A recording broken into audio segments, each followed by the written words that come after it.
welcome to my channel. For those of you who don't know, my name is Jacqueline and today's video is going to be the first in what I hope to be a series of videos. For this series, I'm going to take an eyeshadow palette and show you the many different looks that you can create with said eyeshadow palette. From talking to a bunch of my friends, I know that most of the time they only have one or two palettes that they go to, and they often do the same look over and over again. So I really wanted to go through my eyeshadow collection and show you the different ways that I would use these different palettes. I wanted to do this for many reasons. A, like I said, most people don't have that many palettes, and B, when you buy something, you want to make sure you can really get a lot of use out of it, especially if it is something more expensive like an eyeshadow palette, because those tend to be more on the expensive side of things. So I decided to kick this series off using my Natasha Denona Lila palette. I did this for a few reasons. Number one, I think this palette is absolutely stunning. There are so many gorgeous shades in here, but it's something that might actually deter people, and I realize that because there are so many bright colors that you might not have any clue what to do with. But I wanted to show you that you can really do a lot of things using these shades, and you can do a neutral look if you want to, if that's what you're feeling that day. You can do something bright, you can do something smoky. There's a lot you can do with this palette, and I absolutely love it. Another thing is I know this palette is so expensive. Before I got it, I was like, there was no way I'm ever gonna spend that kind of money on the Natasha Denona palettes. But two of my friends got this and they were telling me how absolutely amazing it is, and they convinced me.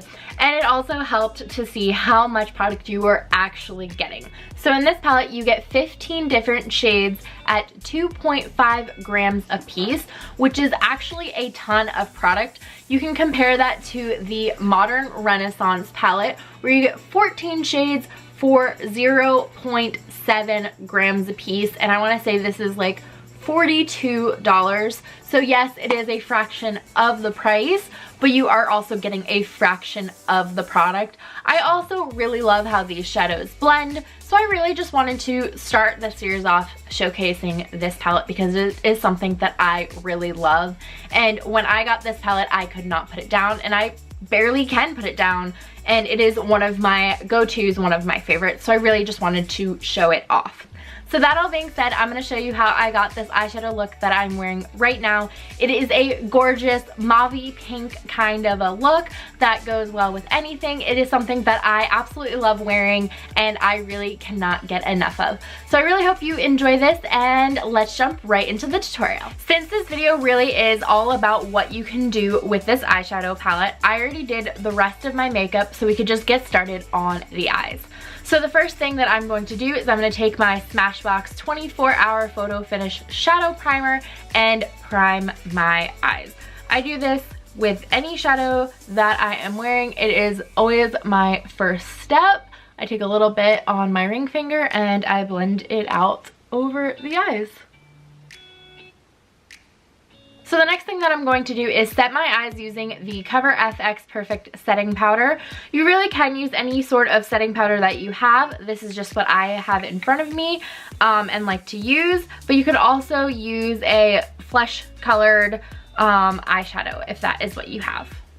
So I just like to take a fluffy brush and dust this over the eye primer. So for this video, I really wanted to go ahead and do my go-to look with this palette. It is definitely a more neutral look with this palette, but it is something that I actually do wear on a pretty regular basis because I love how these shadows look together, and it's something that I can put on really quickly before I run out the door, and it's just something that really works well for me. So the first thing I'm going to do is take this shadow right here called Nude Mauve on a fluffy blending brush and dip into that, and I'm going to dust this into my crease. I always like to start on the outer corner because that's where I always want it to be the darkest, and then blend up into the crease using windshield wiper motion.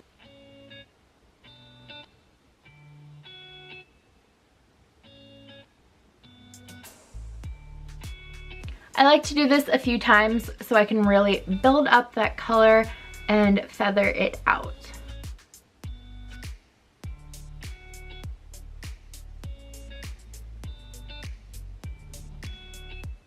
This shade is actually one of my favorite colors. I think it is just absolutely gorgeous.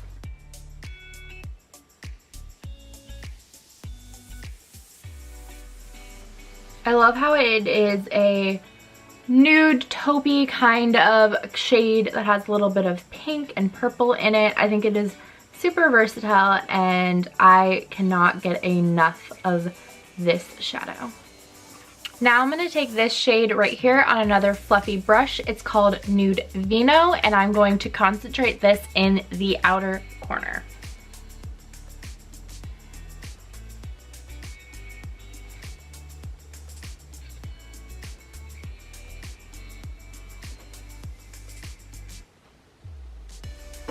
Next, I'm going to take this shade right here, which is a really pretty icy kind of a pink called Helio, and I'm going to just take my ring finger and place this all over the lid.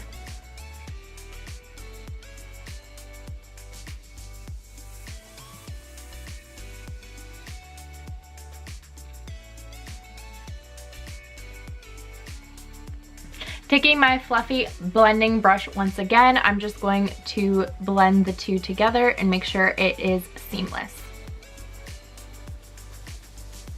Now using a pencil brush, I'm going to go back into Nude Mauve and dust that underneath the lower lash line.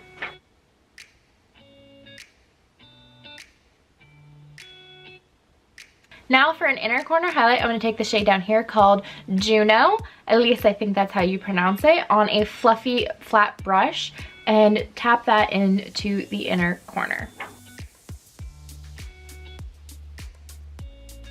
And to finish off the eyes, I'm going to take my Tarte Tartist Double Take eyeliner and line my eyes, and my Stila Huge Extreme Lash Mascara and do my lashes.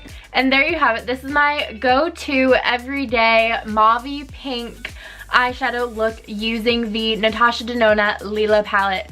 Like I said, I really love this palette and I do use it on an everyday basis. So because I love it so much, I really wanted to start doing videos showing you how I would use it and what I would do with these kinds of shades. I know this isn't the most exciting look, but I think these colors are absolutely stunning and are really, really pretty, and it is a nice, simple look. And it is one that you can also jazz up even more. You can take one of these bright pops of color in the middle and you can dust that underneath your lower lash line, and that is also really pretty. You can do so much with this palette, so I look forward to showing you all that you can do in future videos. If you like this video, make sure to give it a thumbs up so that I know you are liking it. And if you haven't already, hit that subscribe button before you leave so you don't miss out on any future videos with this palette or anything like that. I want to thank you so much for hanging out with me today. I hope you enjoyed this video and I will talk to you all real soon. Bye!